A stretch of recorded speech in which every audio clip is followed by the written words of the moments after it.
Hi, this is Tim Mordar with The Beat, chatting with the cast of Nickelodeon's new animated series, The Wylde Pak. How you guys doing? Hey, Great. good to see you. Same. So you've all done animation voiceover in some capacity in the past. In fact, Ben Pronsky, you've guest starred in an episode of Loud House, which Kyle Marshall worked on. Yes. I want to start first asking you specifically if Kyle had you in mind for your character or if it was a regular audition process.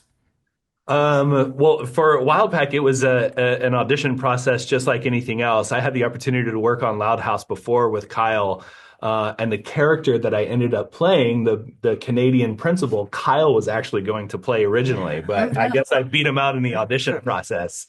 But yeah, I just went through the regular audition and callback process, and then found myself in the role of Will. So. The cast, was the audition process similar, or could you describe what it was like for you? My audition was 3 pages of text in Korean, and Hmm. my Korean's intermediate, whatever. But I had to work really hard on it, and I was thinking, oh, it's LA. There's going to be hundreds of Korean actors in LA who are probably better Korean than I have, and but just went for it, and yeah, it yeah. No one was more surprised. My audition process was pretty, it was the same. I've done a lot of auditions and it was the same as every other audition I've ever gone. But it actually wasn't in the way that the script was special. Reading the script, I could tell that this was different from any other audition that I would have ever done or will ever do. So, yeah. I think for me, it was pretty straightforward process, the audition process for me. I just sent in a recording. They called me back, which I did virtually, and then that was basically it. I kind of just clicked with her as soon as I saw it. As soon as I read the script, she just reminds me a lot of my younger self, and it's fun to kind of revisit that part of my life in as Lil. And yeah, I also auditioned the normal way. I actually auditioned for Lily, Min, and Hmm. Harmony. I did all three of them. That's funny. And it was just, to the point. It's you're either right for it or you're not. And they saw something in me, and here I am. So yeah, it was a very normal process. As you mentioned earlier, Jean, there's a lot of Korean spoken throughout the show. Not just your character, Halmoni, but even Jack and a lot of other characters. So I'm really curious what that entailed. Was there someone during record to help you with pronunciation and dialect or spot, or what was the experience speaking Korean for not, for those of you, for all of you? Yeah, I there was, we had really good help on the Korean language. It's a very beautiful language. It can be a little difficult to learn, but if you have, incredible help like we did, they made it very easy for us to kind of not only say it right, but also understand what we were saying, and I think that's very important as well. So, yeah. There was always a Korean language consultant on the Zoom because I was recording from Toronto, and so there was always Hmm. a Korean language consultant on the Zoom who's great, really helpful, not just on the Korean but on the accent. So you gotta, it's little fine tuning things. Hmm. And I have to say, Ben's Korean is fantastic. Thank It's you. truly fantastic. I don't actually get to speak that much Korean in the show. I try to just do it for fun, but your Korean is Thank you. it's not an easy language. So you should be very proud. Thank you. Better than everybody else in this. So much better. So you kind of led to a question I was going to ask. You just mentioned, Jean, you recorded in Toronto. That's one Yes. of the advantages of animation voiceover. Actors don't have to record, be in the same place together. They can be anywhere in the world at this point. That said, there is an energy and magic with ensemble recordings. So I'm curious if you guys ever did record virtually together ensemble, or if you guys went into the studio at any point. I never got to record with everybody on Zoom or anything like that. I was once in LA at a time when they needed to do a little record, so I got to meet a whole bunch of people who were behind the camera, and that was fantastic. But otherwise, it's just like you in a booth with a screen with a bunch of faces, and yeah.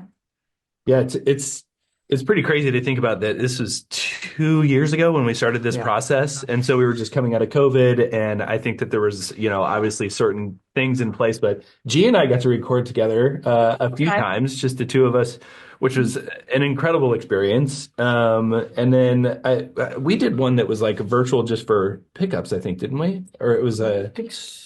Maybe, yeah. But for the most part, we're sort of solo in the booth. I loved coming into the studio instead of recording from home. It just feels like a special experience to do it with a director. And most of the time, Kyle and Paul were there in person to sort of be, to guide things. So it's great. I've only got to record with Nikki once virtually, and it's more fun. We're all so much these characters that it's actually really exciting to see it all come together. But it is usually just fun. It's just like really fun to be like, oh, Nikki's on her A game, so I got to be on my A game, and oh, Ben's making that choice, so now I got to make this choice. Like it just becomes more fun. But for the most part, we all did it ourselves, and it's really exciting to see that the chemistry is still alive. I recorded with Nikki a few times, once or twice. She virtually, but it does add a lot to the experience. Like we get to play off of each other, and it's very fun. And then there's like some jokes being done. It's a very fun experience. I did, but as you could have mentioned earlier, G just now and Nikki, how much you relate to your own characters. I know Ben Pronsky, you're a dad of two, so I'm sure that came in handy or something you can brought to the project. I'm curious if you were able to tap into your own family experiences for the project and voicing your characters. Nikki, do you want to start or do you want me to? Yeah, definitely. Actually, I think one of the things that I found relatable to their family, I lived with my grandparents for a little bit of my life, so I definitely have experience. You see, there's one clip I think they released of Lil fighting over the TV remote with Halmoni. And I mean, I didn't necessarily get quite as violent with my grandma fighting over the TV remote. I kind of just let her do what she wanted to do, but it was very similar where I was like, oh, she's watching TV. I guess I have to go back to my room. And I come back a couple hours later. Oh, she's still watching TV. Is she asleep? Nope, she's not asleep. I think for one of the best things when we started that Paul Watling, one of the co-creators, told me about Min and her relationship with Halmoni is this idea that Min becomes a total teenager when she's around her mom. And that's really funny because there are elements of Min that I find in myself, but I think Min can be a little messier of a person and more explosive.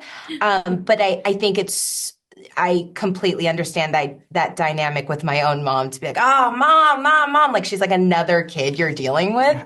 And I think I love that. I love seeing the three generations of Korean women because I see it in myself. I see it with all of the families of my friends right now. And it's really nice to see the different levels of Korean within the women. So.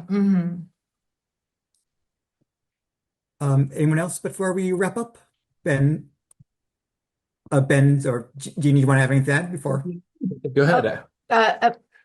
As far as relation to, I mean, being a father of two young kids, 100%, and thrusting your life into running a small business and doing everything 1,000%. It's there's a lot of shenanigans that ensue, and I can't wait for audiences to see it. Well, for me, as G was saying, channeling a lot of the Halmonis and Ajimas that I've known over the years, and it's true that mother-daughter dynamic never changes, right? Never. Like you can be 50 years old and your mom can still make you feel like a teenager, a rebellious, unheard, unrespected teenager. So yeah, it's easy to sort of connect in there. Yeah. And for me, I have a sister. She's She's awesome, and the experience of having it, I just channeled those experiences into the show, and just having fun, and but also at times, just like you said, arguing over TV remotes or something like that. So it was very easy to just channel that, and also having a cool dad. I'm a very fun, love my dad. So just just things like going to get a bed, like in that one episode where that's one of my favorite episodes. Just fun. Little parties like that. Yeah, that's what I. Definitely can't wait to see that episode you just mentioned.